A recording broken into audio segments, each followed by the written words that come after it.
Hoje é dia daquela dupla, né? Ai, que delícia começar a semana, começar o mês com eles com um assunto super legal. É aquele assunto sempre atual e que muitas vezes o Dr. Roberto consegue desvendar muitas coisas quando a gente fala de síndrome metabólica. Vamos para o nosso quadro? Sabor e Saúde.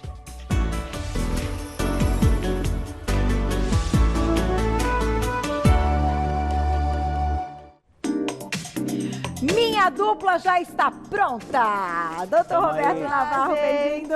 Nossa chefe Malu Lobo. Obrigada. Tudo bem, pessoal? Bem-vindos. Muito bom. Segundona começando a todo vapor. Pois é, em novo mês. Eu acho que dá um astral, né? Aquele a cada mês que passa está sendo uma renovação para todo mundo. Eu também acho. E uma expectativa de coisa boa. Sim, sem né? dúvida. Exatamente. Sem dúvida. Muita coisa boa vai acontecer daqui para frente. É isso. A gente vai se renovar como mundo, como pessoa, cuidar mais da saúde, ter mais sorriso no rosto. E dar valor. Dar valor às pequenas coisas da vida. É também isso aí. acho. Então você que está ao vivo junto com a gente, vai mandando perguntinha no @VocêBonitaTV. O tema de hoje é síndrome metabólica. É não só extremamente importante falar desse assunto, mas também entender alguns pontos específicos que o Dr. Roberto vai comentar e colocar aqui para o público. E já aproveito para apresentar a nossa receita também. Nossa chefe Malu Lobo vem com um bolinho de espinafre. Exatamente, né? É uma maneira de você conseguir colocar mais vegetais aí no seu dia a dia, para você, para as crianças, então. E numa versão com muito menos carboidrato, né? Então, a intenção para a síndrome metabólica, o doutor vai explicar, mas é diminuir realmente a carga glicêmica, né, Roberto? Isso, exatamente. Diminuir a quantidade de carboidrato. Então, nessa receita, a gente tem uma soluçãozinha que você vai poder fazer em casa, se deliciar de maneira saudável. E tá uma coisa lá, uma receita rápida. Então, se você já tiver o espinafre, faz junto com a gente daqui a pouquinho. Doutor Roberto, vamos iniciar então o nosso papo. Bem-vindo. Obrigado. Para a gente falar de síndrome metabólica, existem alguns pontos importantes, né, para classificarem aí, para que a pessoa tenha esse diagnóstico. Exatamente. Bom, primeiro que a síndrome metabólica, ela tem ocorrido muito nos consultórios médicos, né? Há uns anos atrás se colocava como diabesidade, se chamava de pessoas que desenvolviam diabetes por causa da obesidade, por causa do peso. Depois ganhou um outro nome chamado síndrome X e hoje a gente classifica como síndrome metabólica uma condição, o bacana do que eu vou falar, Carol, uma condição reversível. Mas a síndrome metabólica é quando, por alguns fatores, principalmente o aumento da circunferência abdominal, o aumento da gordura chamada visceral, começa a se desencadear metabolicamente algumas complicações, que é o aumento da pressão arterial e o aumento da glicose sanguínea. E isso aumenta em muito o risco da síndrome metabólica culminar lá na frente um diabetes instalado e um problema cardiovascular. Então, isso é preocupante porque a gente tem muita complicação no mundo e no Brasil de doenças cardiovasculares e de diabetes. Né? Quer dizer, existe uma projeção de que se a gente não mudar o comportamento, Carol, porque queira ou não, a síndrome metabólica é o retrato do mundo moderno. É o retrato da má alimentação, do sedentarismo e do estresse. E isso vai culminar em alterações metabólicas, levando ao aumento da gordura abdominal, levando a um possível diabetes e hipertensão. E se projeta que em 2050, quase 70% da população da Terra vai estar com problema cardíaco e diabético por causa desses maus hábitos. Então é óbvio que a gente tem que atuar na prevenção disso. E quais são os fatores, como dizer, olha, estou em síndrome metabólica, eu pedi para a produção fazer aí um quadrinho que a gente pode colocar na hora que vocês desejarem. Na tela, então, já vamos a ele. Síndrome metabólica, diga pra gente. Vamos lá, Roberto. se a gente recebe o paciente, né, e ele tiver 3 ou mais desses fatores que a gente vai falar agora, ele é classificado já como estando em síndrome metabólica. Então, aumento da circunferência abdominal, Carol, isso é medido de pé, sem a roupa, com uma fita métrica passando na altura do umbigo, tá? Se der maior ou igual que 88 centímetros em mulheres, é um parâmetro de síndrome metabólica. Aí, uma dica, para mulheres orientais, isso é menos. Acima de 80 centímetros já é classificado como parâmetro de síndrome metabólica. Olha. E para os homens, mais que 102 centímetros de cintura, tá? Aumento da pressão arterial, se a máxima tiver maior do que 130 e a mínima maior ou igual, tá, Carol? A 8,5, 85 é também um parâmetro. Deixa eu passar mais um quadrinho. Vamos para o próximo, olha lá. Glicemia em jejum, glicose coletada em jejum, maior ou igual a 110.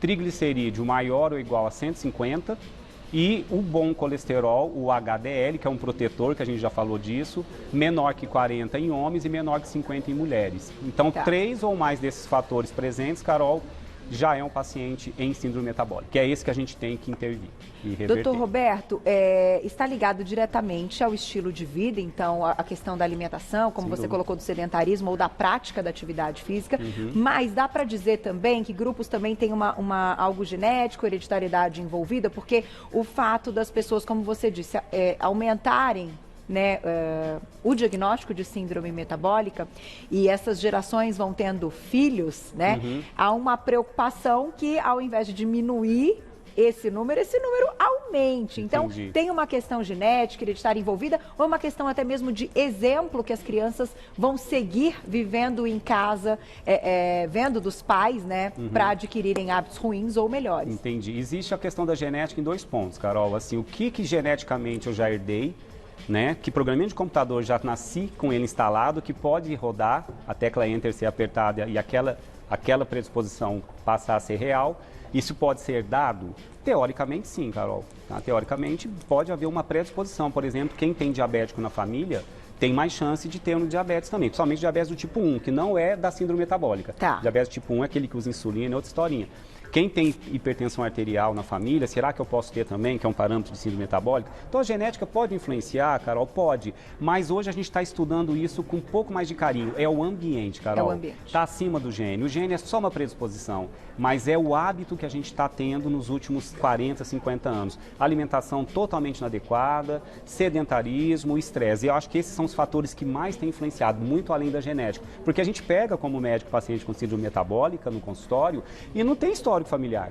Ah, teu pai tem diabetes, tua mãe tem hipertensão? Não. Então a gente vê que não é só isso. Agora, a sua pergunta é, se essa geração continuar errando por muito tempo, será que isso vai passar para o gene da sua prole, do seu filho? Isso pode ser uma realidade, Carol, só que leva um bom tempo. São décadas e décadas para um gene mudar.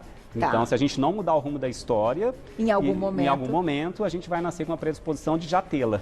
Ao invés de melhorar essa questão, a gente vai piorar. Eu pensei um pouco nesse sentido mesmo, porque é uma preocupação, obviamente, de quem vai ter filhos e que né, isso cresça também e acabe virando um problema ainda maior. Até porque, depois a gente pode falar sobre isso, depois o doutor Roberto explicar a parte da questão alimentar. Quando a gente está falando dessas doenças, né, e a gente já vai iniciar a receita aqui da Malu também, a gente está falando de um gasto público alto. Exatamente. Né? Então, a partir do momento que a gente cuida da população preventivamente, a gente diminui gasto público também, gente. Esse é o grande interesse, Carol. Não é? E a síndrome metabólica está ocorrendo em crianças, hein? Então. Você achava que era só adulto, depois a gente fala com calma Por isso que eu toquei nesse assunto. Então, gente, vamos abrir o leque aqui, vamos pensar além da questão do engordar e emagrecer, né? Vai além. Bora.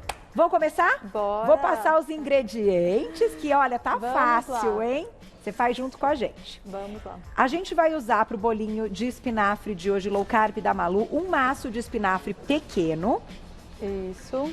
Uma xícara de chá de farinha de grão de bico.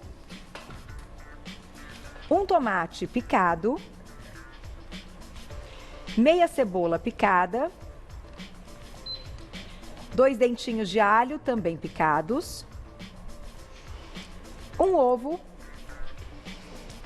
3 colheres de sopa de leite ou água, 1 colher de sopa de azeite, 1 colher de chá de fermento químico e sal a gosto. Simples assim, super acessível. Super simples, super fácil, uma maneira diferente, bacana de você incluir mais vegetais. Essa receita, essa base que eu vou ensinar para vocês, vocês podem fazer depois com o que vocês quiserem, espinafre, rúcula, enfim. abóbora, o que vocês quiserem colocar de recheio. É interessante completar na pauta que o Roberto está falando, né, que existe hoje um projeto de lei, até para que haja uma mudança nos rótulos de uma redução que o governo pede hoje, de sal, de açúcar, de gordura. Né? Olha que legal, Malu. Então, e a gente precisa ficar atento realmente, porque a gente vai ter problemas se a gente não mudar na cozinha. Porque não é só falar, né, Carol? As pessoas, às vezes, elas precisam aprender a fazer modificações. Então, às vezes, as pessoas escrevem, Malu, mas você está usando uma farinha de grão de bico, é difícil de achar. Só que ela é uma versão mais saudável. Você pode usar uma farinha de trigo integral, que vai ter mais fibras, né? O importante é você não usar o amido pelo amido. Farinha de arroz, fécula, polvilho. Tá. A gente vê as pessoas usando isso achando que são saudáveis. E não, você está ali realmente com índice e uma carga glicêmica muito altas. Mas vamos à receita, vamos lá. Né? Que aí tá depois quente aí já? O doutorzinho vai falar.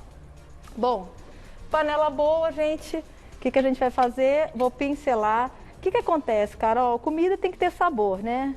Eu posso não fazer essa refoga, mas não vou ter tanto sabor no meu prato, tá? Perfeito. Então, eu prefiro refogar o alho e a cebola, né? Vou colocar aqui o alho, tenho 2 dentinhos. E esse tempero da Malu é bom, viu? Tem a minha cebolinha, né? É o seu clássico. É o meu clássico, Carol. Você já deixa meio preparadinho assim na geladeira, essa mistura de alho e cebola? Já, Carol. Se você quiser contar para o público quanto para quanto você faz, que né, facilita. Às vezes já faz de uma vez, quando tem tempo, e deixa na geladeira. Porque é muito chato, ainda mais agora que a gente está cozinhando todos os dias, né? Então, todo mundo em casa. Então, quer dizer, eu já processo bastante cebola, já deixo bastante alho processado e deixo na geladeira. Tá. A cebola e o alho eu deixo sem nada, Carol. Tá, você deixa eles separados? Separados, tá. separados. A cebola picada, porque a cebola, ela dá água, né? Então, você pica ela, deixa ela num papel absorvente e aí depois você retira e coloca, porque ela solta bastante água, tá né? Bom, tá bom. E aí, quer dizer, fica mais prático para você cozinhar e não ter que ficar usando esses temperos prontos, né? Sim. Tá? Bom, quando começar a dourar aqui, eu vou acrescentar o tomate, que é para dar um pouco de cor, um licopeno também, um antioxidante. Tá, tomatinho, né, gente? Esse prato é colorido, Carol, dá uma olhada. Tem que ter cor no prato. Tem várias coisinhas diferentes aí que são antioxidantes. Exatamente. Então a gente vai começar a dourar. Daqui a pouco eu vou colocar o tomate. Quando o tomate murchar, aí sim eu vou acrescentar o espinafre. Combinado. Tá? Já tem perguntinhas do público no @VocêBonitaTV. Doutor Roberto, então vamos falar do que temos feito errado para o aumento dessa síndrome metabólica, onde que está ali para você realmente o problema. E na verdade é uma bola de neve tão estranha, né? Tão perversa que o erro leva a uma alteração metabólica, essa alteração metabólica dificulta o corpo a voltar a perder peso. Então, por isso que tem que ter uma ajuda. A carga de glicose depois de uma refeição, Carol, por que a gente está batendo muito na questão da glicose? Porque a gente sempre comeu proteína, carboidrato e gordura. Né? O vilão da história foi a gordura por um tempo. Né? Não que ela não seja vilã quando ingerida em quantidades exageradas, mas em quantidades adequadas, sem problema nenhum. Os aminoácidos que vêm das proteínas, a gente sempre estudou como algo que vai construir tecidos, né? São chamados de alimentos construtores. O alimento dito energético, que gera energia para a célula, e a célula precisa de glicose, vem dos carboidratos. Só que quais são os carboidratos que geram muita glicose no sangue? Os açúcares simples, né? Os açúcares de um modo geral, a frutose em alta concentração, que também é muito usado pela indústria para adoçar um monte de geleinha, de biscoitinho, e os amidos na forma refinada, que geram também cargas de glicose alta, que a gente chama de carga glicêmica alta. Então aí, talvez de um tempo para cá, a gente começou a errar muito, porque o corpo, quando tem muita glicose que não queima, a não ser que você seja atleta. Aí eu falo de atleta mesmo, gente, a pessoa que vive do gasto energético. Esse ingere glicose e queima, gera glicose e queima. Não sobra, o problema é a sobra. O que o corpo faz com a sobra da glicose que não foi queimada? Estoca. Tá, estoca. Estoca na forma de triglicerídeo e vai para o adipócito. Aumenta a gordura, principalmente no abdômen. E se aumenta a gordura no abdômen, se produz substâncias aí chamadas citocinas pró-inflamatórias, que vão trazer todas as complicações que eu citei. Uma delas é dificultar a ação da insulina. A insulina tem que pegar a glicose e jogar para dentro da célula. Aí é queimado como energia. Imagina isso sendo feito de maneira ineficiente. A glicose no seu sangue subindo e a insulina tentando jogar para dentro da célula para queimar, e a célula não abre a portinha para ela entrar. Aí sobra mais glicose no sangue. Aí vai subindo mais a glicose, a glicemia vai para 100, 110, depende se você está diabético. E essa glicose alta no sangue causa um estrago grande nos vasos sanguíneos, que é uma inflamação que a gente chama de subclínica. E isso traz, junto com essas toxinas pró-inflamatórias, uma inflamação geral do corpo. Aí começa todo o problema, Carol. Então a gente está errando em excesso de alimentos refinados, açúcares simples e amidos refinados. E gordura hidrogenada, que joga mais lenha na fogueira, porque a gordura hidrogenada não tem como ser metabolizada e vai direto para a região abdominal. Eu acho que é aí que a gente está exagerando. Vamos falar um pouquinho dessa resistência insulínica, que é um ponto importante. É fisiológico, então, doutor Roberto? Começa a sobrar muito, o corpo não sabe o que fazer com aquele açúcar. Tenta mandar para dentro da célula para gerar energia, mas não consegue. É como se fosse uma defesa do próprio organismo ficar ali sem... Isso é muito estudado metabolicamente, Carol, é bem complexo, mas o que se sabe é que dentro dos adipócitos da célula de gordura, principalmente da região abdominal, ali são produzidas substâncias. O começo da insulina não conseguia... O que é a insulina, gente? É um hormônio que acopla num receptor de uma célula para abrir essa portinha e a glicose entrar. Dentro da célula, a glicose é queimada, Carol. Essas citocinas pró-inflamatórias produzidas na gordura abdominal é que dificultam a ação da insulina. Entendi. Então é como se inflamasse os receptores. Ele não abre para a insulina acoplar. Ou abre muito pouco, a insulina acopla, abre um pouquinho a portinha, entra a glicose para dentro da célula, só que bem menos. Não gera energia dentro da célula. Com eficiência. O que a célula diz para o cérebro? Você está com fome, não gerou energia. Então quem desenvolve resistência à insulina fica com mais fome. Olha que perverso, fica com mais fome. E não é vontade de comer brócolis, não. Vontade de comer algo que gera energia. Alimento energético, carboidrato, açúcar simples. Entendi. Olha que loucura. Eu gostei do termo perverso, é verdade. Porque um erro, ele aumenta demais o negócio todo. E aí é claro que a pessoa acha que está se sabotando e muitas vezes não é culpa dela, né? É fisiológico mesmo que o organismo pede para aumentar essa condição aí calórica. Vai dando cada vez mais fome, né? Interessante. Vamos colocar já a perguntinha do público, né, doutor Roberto? Na tela, quem escreveu pra gente, olha lá, estamos ao vivo, aproveitem com essa dupla maravilhosa, assunto importante. Pergunta da Alessandra. Alessandra, um beijo pra você. Desculpa, Elesandra. Doutor Roberto, você acredita que abusar da água pode trazer prejuízos na perda de peso? Bom, primeiro, Alessandra, saber o que é abuso de água, né? A gente tem que ingerir no mínimo 25 a 30 ml de água por quilo de peso. Uma pessoa de 60 quilos tem que ingerir quase 2 litros, não é abuso. Isso já é para se hidratar. Só tem uma condição na medicina, Carol, que a gente restringe líquido para o indivíduo. São os pacientes com insuficiência renal realmente, que estão em diálise, que precisam, não tem o rim para produzir a excreção da água e, obviamente, precisa restringir líquido. Se não, óbvio que não. Pelo contrário, a água é muito bem-vinda. Agora, água mais sal... cada molécula de sódio retém 2 moléculas de água. Então, muito sal com muita água, você vai ficar um pouco inchado, mas é a única exceção que eu peço para evitar. E não troque água por uma água que não é bem-vinda, que é a água que está no refrigerante. Você vai lá, compra o seu refrigerante tradicional, toma lá meio litro, tem água ali, ok, estou me hidratando. Mas com açúcar, com corante... Não, né, gente? É água. Água, um chazinho. Pode fazer água saborizada, né? Igual a Fu faz aqui, né? Ai, beijo pra Fu. Olha, gente, que linda que tá de hoje. Vamos aproveitar já que a gente tá falando de água. Carambola. Ela tem carambola, tem manjericão, pimentinha. Tá uma delícia essa Ai, água. tá linda mesmo. Eu vou depois colocar na minha garrafinha. Quando acabar pra levar. Fica bonito também, né, gente? Aqui, ó, a garrafinha. Dá até vontade de tomar água. É isso. Então, já a gente volta com essa questão, doutor Roberto. Se você quiser comentar também do carboidrato, que pode aumentar inchaço, relacionar um pouquinho. Eu acho que as pessoas falam um pouco até sobre isso, né? Da própria molécula do carboidrato, acho que a gente pode falar também.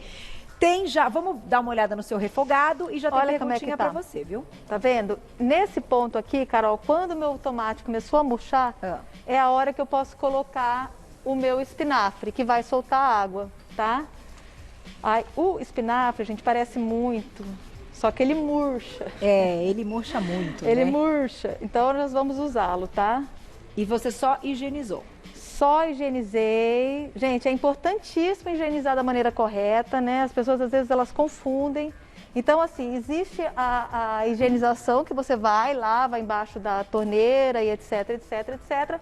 Depois você tem que passar pela desinfecção, que é você deixar numa bacia com água e aquele produtinho que é vendido para você fazer a desinfecção. Ou pode ser a água sanitária, tem escrito no rótulo atrás, aquela que você pode usar.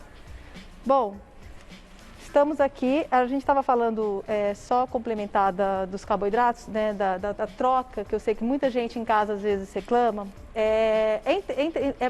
As pessoas precisam entender, Carol, que assim, a gente se acostumou muito a cozinhar com farinha, né, farinha de trigo, manteiga, enfim. Então, existe uma série de alimentos que as pessoas usam em casa, o açúcar refinado, né, que elas estão acostumadas. Ah, mas eu não sei trocar, eu não sei substituir. É preciso que você entenda que você comer isso de vez em quando, tudo bem, mas o problema é que as pessoas estão comendo toda hora. E se você não aprender novas maneiras de cozinhar e novas formas de trazer outras farinhas, você não vai se sustentar, né? Porque não é uma dieta de um dia nem de um mês. É uma mudança de hábito de vida, né? De todos os dias. Exatamente. A farinha aqui que eu tenho, ela pode ser trocada por qualquer outra integral, tá? Quem tiver sobra de arroz integral ou de quinoa, também pode, cozidos já, pode processar e usar como massa também. Ah, legal. Tá? Então essa receita, ela é super adaptável, tá? Você consegue fazer várias coisas. Nós optamos pela farinha de grão de bico para ter menos carboidrato realmente, tá? Eu vou colocar já a perguntinha para você, Malu. Pode colocar. Quem escreveu pra gente na tela, olha lá. Obrigada, Kátia, um beijo. Percebi que Malu usa muito a farinha de grão de bico. Por quê? Ela é a melhor para salgados e tortas. Então, Malu pode falar uma parte, se o doutor Roberto quiser complementar. Sim. Olha, você percebeu, eu gosto mesmo de usar. Acho ela extremamente versátil, extremamente saborosa. Na cozinha, ela emulsiona bem. Então, por exemplo, eu consigo fazer uma panqueca sem ovo, né? Então, ela tem funções que outras farinhas não têm. Então, muitas vezes você tem que fazer uma combinação de farinhas para poder conseguir a mesma estrutura de uma farinha de trigo, por exemplo. Entendi. A farinha de grão de bico, ela já me traz metade dessas funções. Entendi. Então, por isso que eu uso bastante ela. E é muito saborosa. Proteína na composição. Ela é metade carbo, metade proteína. Exato. Acho que dá mais ou menos isso que eu acho interessante, porque a gente recebe muita crítica, entre aspas. Ah, mas vocês falam de low carb e usa grão de bico. Quando eu falo low carb, eu estou falando de retirar açúcares simples. Açúcar simples de adição, gente, nutricionalmente não deveria nem existir, porque é só para dar prazer para a boca, porque nutricionalmente não traz nenhum benefício. Então, a gente tem o amido, que eu falei do amido refinado, que não é legal. Então, o grupo cereal, que é o arroz, é a batata, é a mandioca, é o trigo, é o milho. Tem muitas farinhas, tem farinha de milho, farinha de arroz, farinha de trigo, né, farinha de mandioca. A quantidade de amido do cereal é muito maior do que a quantidade de amido das leguminosas. As leguminosas têm amido, só que menos, e são mais proteicas, que é o feijão, ervilha, lentilha, grão de bico e soja. Então, a soja ficou meio na berlinda, é transgênica, Então, precisa usar a farinha de feijão? Usar farinha de lentilha? Pode. Então, a farinha de grão de bico tá aí. Tem menos amido, é sim low carb, quando o total que eu comi no dia está respeitando meu low carb. Não quer dizer que eu faço low carb, estou comendo farinha de grão de bico e não estou sendo low carb. Está sim.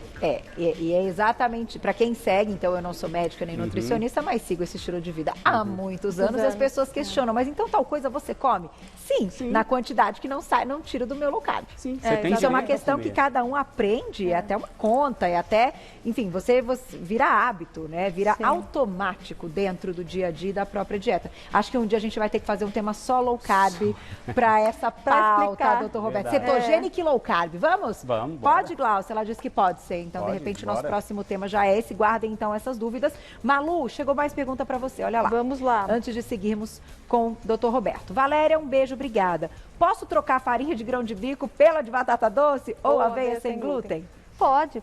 Essa receita, gente, assim, a farinha, ela não tem um papel aqui só de estrutura, tá? Então, assim, ela tem um papel de ligante. Então, assim, você pode fazer essa troca sem problema nenhum. Eu prefiro não usar a farinha de aveia, porque ela já passou por um refino. Então, assim, você pode usar a aveia em flocos, né? Então, você vai ter uma quantidade de fibras maior, né? A farinha de batata doce eu não conheço, nunca trabalhei com ela, então... Mas, teoricamente, sim. Teoricamente, ela quis dizer colocar batata doce ali, fazer amassar pode e...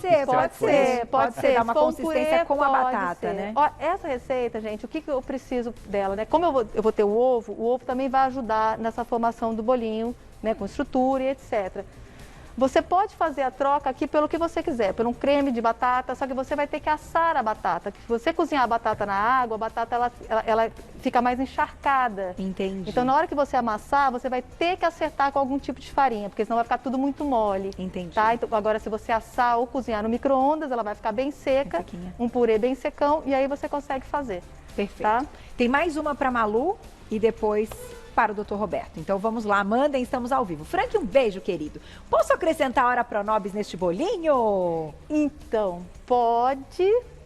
Você poderia, sim, só que existe um porém. Nós estamos fazendo uma pauta sobre síndrome metabólica. Sim. A hora Pronobis ela é uma fonte riquíssima em ferro. E Aí é porque existe um marcador que altera a síndrome metabólica, que é um marcador de inflamação. Toda vez que a gente está com síndrome metabólica, o corpo está inflamado, essa inflamação subclínica. E aumenta uma proteína chamada ferritina. A ferritina é uma proteína que a gente produz no fígado para estocar ferro. Então, quem tem síndrome metabólica e tem ferritina alta, não deve gerir alimentos tão ricos em ferro. Uau! Tá? Olha Mas, só, tá obviamente, vendo? eu acho que a quantidade que se usaria nessa receita ainda não comprometeria, não. Até poderia, que daria, né? porque Olha a só. carne vermelha, o ferro de origem animal é que é absorvido mais, né? A de origem vegetal é menos. Então, até nesse ponto, a gente tem que precisa ter tomar um cuidado. Cuidado, sim, sim. Não vou dizer que todo paciente com síndrome metabólica tem ferritina alta. A minha estatística de consultório é grande. Eu acho que 70% do paciente com síndrome metabólica, eu peço exames, vem ferritina alta. Então, eu peço para diminuir alimentos ricos em ferro. Isso, gente, é comprovação clínica. Clínica, opa. Isto é o trabalho do médico, É o trabalho de fazer todo as clínico. análises, as comparações e Sim. relações. Isso é Sim. fantástico. É um meu quebra-cabeça, Deus. cara. E a Como gente é legal traz essa ouvir isso cozinha ao para vivo. isso, né? Exatamente. Então a gente já faz uma pauta exatamente programada para isso. Então, assim, a gente já sabe quais são os alimentos que não vão combinar com essa síndrome. Então a gente já traz a receita sabor e Pensando saúde. nisso. E Malu também, estudante de nutrição, daqui a pouquinho está formada, daí eu já, vou ter prova, já eu está vou ter prova entendendo essa tudo. semana sobre síndrome metabólica. Adorei, gente. e vai tirar 10. Perguntinha pro Dr. Roberto, olha lá quem escreveu pra gente. Obrigada, Cláudia, um beijo. Quando misturamos a farinha branca com a integral, já diminuímos esse índice glicêmico? Que pergunta bacana. Bacana, Carol, até porque a chance de eu dizer que é índice glicêmico e carga glicêmica. Boa. Índice Boa, glicêmico é a velocidade com que o carboidrato vai ser quebrado, digerido e absorvido no intestino. Pensa que o carbo vai virar, em última instância, glicose. E a glicose vai ser absorvida pela mucosa intestinal. Uma portinha que abre e vai entrando glicose para o sangue. Índice glicêmico é quando eu freio a velocidade de absorção da glicose. Ela absorver mais devagarinho. Isso é bom, porque não libera tanta insulina rapidamente. Então, o que freia a absorção da glicose? A presença da proteína. Por isso que uma farinha com mais proteína, ela já tem um índice glicêmico menor, tá? E o grão de bico em relação a uma farinha de arroz, por exemplo. Tá. As fibras diminuem a absorção, a rapidez de absorção, o índice glicêmico diminui. Então, pegar meio integral, meio refinado, você está colocando mais fibra. Por causa da integral, o índice vai diminuir. A carga glicêmica é o total final de glicose que vai ser absorvido. Isso é quantidade, isso não muda. Então, quer dizer, eu posso diminuir o índice, a carga, não. Tá? Porque não falo, você pega um leite moço e coloca qualquer fonte de fibra que você tem muita quiser. receita. Aí Aí você você com diminui a biomassa, carga, diminui o mistura índice, leite mas moço a com A carga- biomassa. quantidade de amido.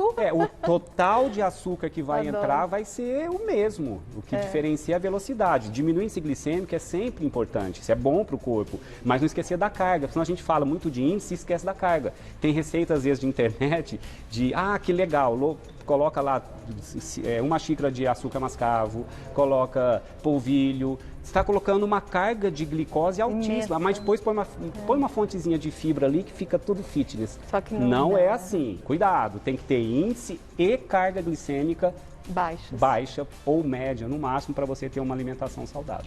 E claro que esse tipo de orientação precisa de um acompanhamento Precisa, médico total. para ensinar esse paciente Sim. qual alimento, então, tem a carga glicêmica Sim, mais baixa e que sim. esse paciente deve consumir. É o médico, Sim. nutricionista, né? Médico, E nutricionista. nesse caso é o que você já está dizendo, essa receita é Sim. inteira pensando nisso. Sim. Baixa carga glicêmica, Exato. Isso. baixo Baixa carga, índice glicêmico, Isso, exatamente. Uma proteína proteína. aqui da farinha, proteína do ovo. A Tá. gente está usando leite vegetal, quer dizer, fibras e uma boa Do fonte de espinafre. gordura. Perfeito. Então, quer dizer, a gente consegue equilibrar a receita com os principais macronutrientes usados de maneira inteligente.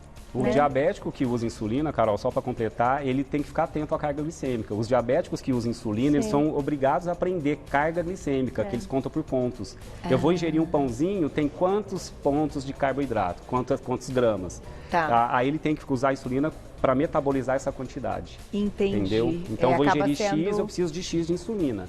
Então, os diabéticos já dominam esse assunto de carga glicêmica. Bela aula. Quando a gente for falar do low carb, da cetogênica, aí a gente volta. Tem mais perguntinha, olha lá quem escreveu pra gente. Elaine, obrigada, um beijo pra você. Tenho 104 quilos, 1,52 m e 43 anos. Tenho ovários policísticos e muita dificuldade para emagrecer por causa da síndrome metabólica. O que posso fazer? Vamos lá, ponto de partida, doutor. Até é interessante dizer que o ovário policístico às vezes pode ser uma consequência da síndrome metabólica também. Bom, primeiro espero que ela tenha um profissional médico do lado dela para poder ajudar em todo esse rumo aí que ela quer, porque ela vai precisar interferência medicamentosa às vezes, né? Se ela precisa, se ela tem uma resistência à insulina, se ela já tem um pré-diabetes, ela precisa às vezes também entrar com uma medicação específica para quebrar a resistência à insulina. Tá? Então não tem os dados dela para orientar, né? Nem posso fazer isso via televisão, mas de qualquer forma ela precisa de um bom profissional. Hoje a suplementação nutracêutica que os médicos tradicionais não utilizam, que nós na nutrologia utilizamos, pode ser um coadjuvante interessante. A suplementação do picolinato de cromo, do magnésio, do ácido alfa-lipóico, porque eles ajudam a ação da insulina no seu receptor. Ter um anti-inflamatório aí para compensar essa inflamação subclínica, suplementar um ômega 3 é uma boa estratégia também. E alimentação totalmente low carb. Nada de jogar mais glicose nesse sangue aí, porque senão vai aumentar mais o peso. E quer saber o que dá diferença? E muito, os estudos mostraram mais do que intervenção medicamentosa, atividade física. Vai fazer atividade física. Aí a conjunção da atividade física, melhorar teu estresse, intervenção medicamentosa, nutracêutica e alimentação, dá para corrigir, dá para chegar lá. É reversível. É reversível. E ela é jovem, né? 43 jovem, anos. tem uma vida pela frente, pelo amor de Deus. Não é fácil, gente. Exige disciplina, comprometimento e em alguns momentos até sacrifício. A gente falou essa palavra antes de entrar no estúdio hoje, relatando assim, quando as pessoas se falam que começam a mudança de hábito. Não dá para dizer que a gente não tem que fazer um pouquinho de sacrifício. Poxa, Carol, você adora aquele bolo de cenoura com açúcar, com a calda de chocolate. Aí você não pode comer o bolo. Não comê-lo é fazer um sacrifício? Mas por uma boa causa, né? Você não vai ter o prazer do bolo, mas você vai ter outros prazeres e a saúde preservada. E o corpo se adapta, viu, Carol? O cérebro leva 3 semanas, a neurociência estuda isso, quase um mês para entender mudança. Depois o teu corpo não pede aquele alimento toda hora, não. Ele vai acostumando a ter uma quantidade menor. É isso. Vamos então para o final da nossa receita, Malu. Bom, vamos lá. Eu vou começar mexendo aqui os líquidos. Eu tenho um ovo. Veganos, pessoas que não queiram usar o ovo, Carol, essa receita ela pode ser substituída, mas é interessante você colocar uma outra fonte de proteína aí. Então pode ser uma lentilha, você pode misturar essa massa, um grão de bico cozido também, entendeu? Você precisa de uma fonte de proteína aqui para poder essa receita ficar completa. Estou usando leite vegetal, as quantidades você já tem em casa. E eu vou misturar aqui. Olha lá que legal.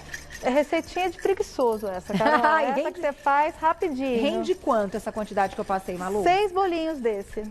Ótimo. Vão render seis bolinhos. É uma receita com um custo baixo. Sim. Porque a farinha de grão de bico, ainda de todas essas farinhas que vocês comentaram... Ela é barata. Ela é bem mais barata, né? Eu gosto de passar sempre na peneira, tá? Fica uma massa sem grumos, fica uma massa mais bonita. E aí nós vamos misturar. Quando você começa até a misturar, você pensa, nossa, essa quantidade de líquido vai ser insuficiente. Mas você não pode esquecer que o espinafre, como folha, ele tem bastante água, né? Então não vai precisar realmente. É verdade. E olha como murchou. Murcha muito. Impressionante que ele faz assim, né? Você põe um tantão assim. Exatamente. E aí ele fica... Ó, tá vendo? Aí ela fica uma massinha mais durinha aqui, ó. E eu vou colocar o meu refogado. Ainda tem o sal ali, as coisas para eu colocar. Ó. Você mistura assim. Isso, ó. Tá vendo, ó? Ele ainda tá molhadinho, ainda tá com a água do espinafre, que eu não tiro totalmente, tá, gente? Aí. Agora vamos misturar com esse aqui. Isso. Muito legal. Dá para você colocar uma cenoura ralada aqui, Nossa, gente, dá para você fazer o que você quiser. Ai, que com o que você delícia. tiver em casa, tá? Pode pôr uma ricotinha? Pode pôr uma ricota. Porque o espinafre combina com a ricota. Eu não sei, na minha Pode. cabeça, eu penso Fica nos dois delicioso, unidos, assim, é. muito. É tradicional, fica. a ricota com Fica espinafre. sempre gostoso. Olha como é que a massa já ficou molenga de novo, tá vendo? Tá. Aquela hora nós estávamos com uma massa mais durinha, agora já ficou molenga. Bom, termino de fazer essa misturada. Vou colocar sal. Eu tinha colocado um pouquinho de sal só no espinafre, tá? Vou colocar mais um pouquinho de sal. Importante dizer, gente, que sal é um realçador de sabor, não é tempero, tá? Então precisa tomar cuidado para não exagerar no sal. Certo. Vou colocar aqui, eu estou usando fermento químico e eu vou misturar. Ó. E aí tá pronto para levar para assar, gente. Simples assim. Simples assim. Já Ó. congelou? Nunca congelei, Carol, mas essa receita é só você resfriar bem que ela vai congelar bem. Ela não tem nada aqui que não congele bem, Legal. tá? Então dá pra gente congelar assim.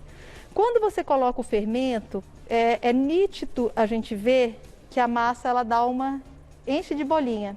Tá. Então nesse momento você não deve esperar muito tempo para colocar nas forminhas, tá? Você já coloca nas forminhas para você assar. Misturou, colocou. Misturou o bicarbonato, que é com bicarbonato, né? Mas o fermento químico é sempre por último, tá? Certo. Bom, vamos lá. Enche até a boca, assim, até o finalzinho, ou dá um espacinho para ele Dá um crescer? espacinho, Carol.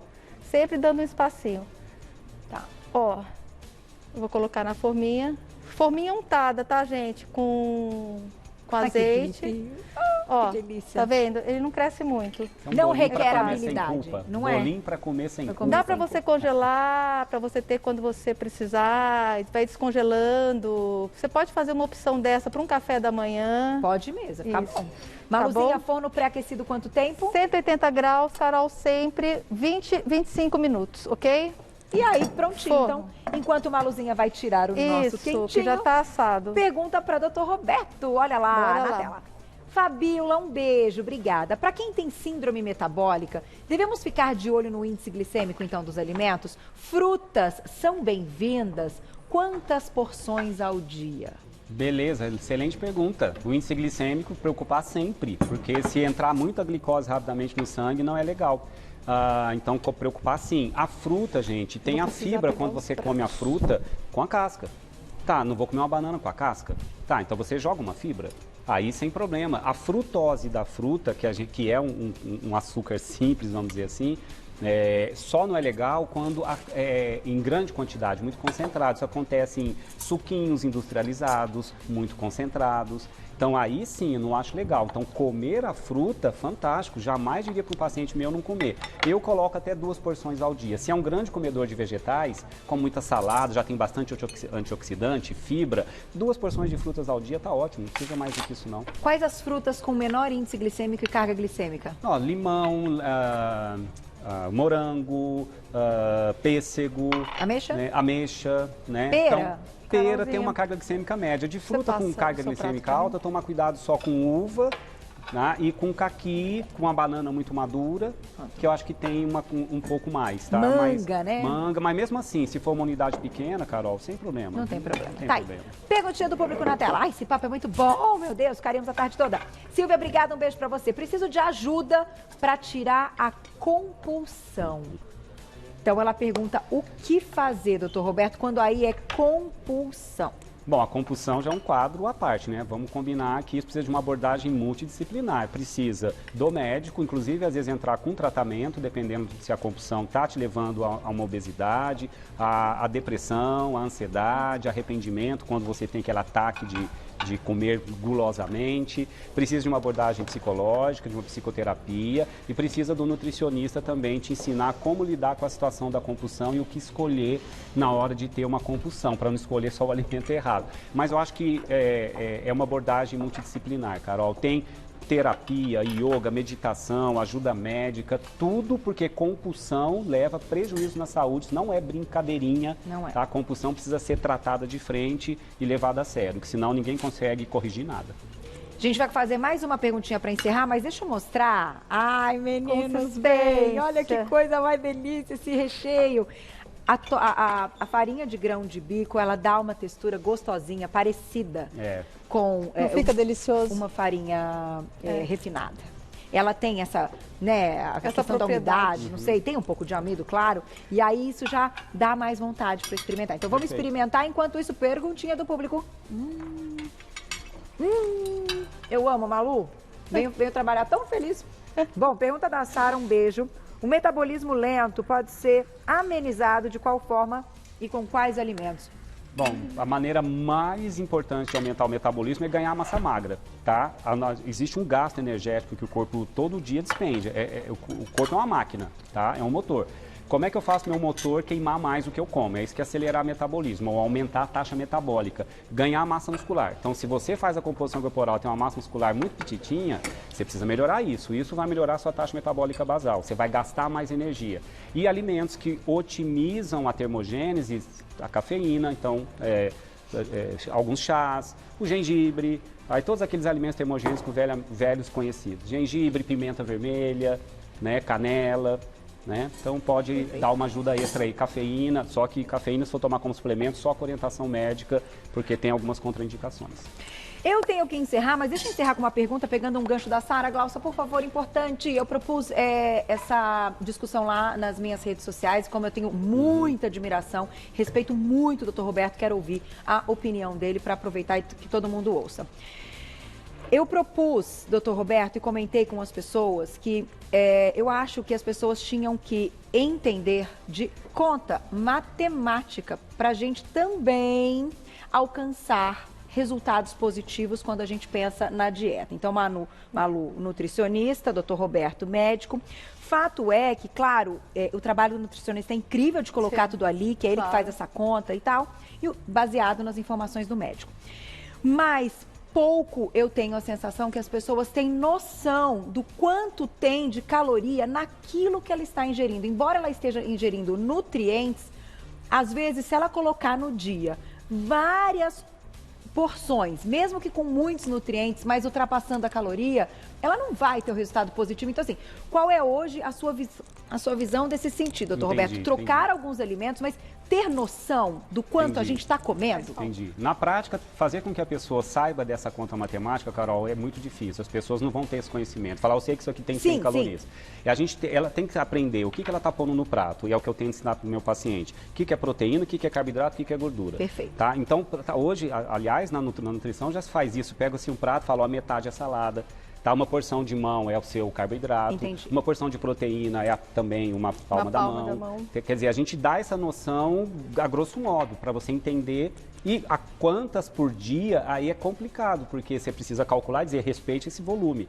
Tá, esse volume é X, tá. Aí você pode fazer trocas, eu não quero esse carbo, eu quero o outro, mas você tem que respeitar as individualidades também. As individualidades também. Mas o ideal é que todo mundo tivesse na cabeça o valor calórico. Mas não assim, direitinho o número, eu digo, mas assim, a ideia noção, né? é uma Sabe o que está ganhando, Carol? Só para encerrar, Glaucia, sabe o que está ganhando o corpo? A nutrição comportamental.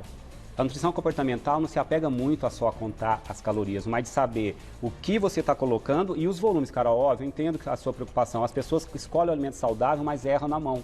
Fala, não é saudável, mas eu como 30 vezes o alimento saudável, vai passar do ponto. Toda a sobra calórica, teoricamente, nos engorda.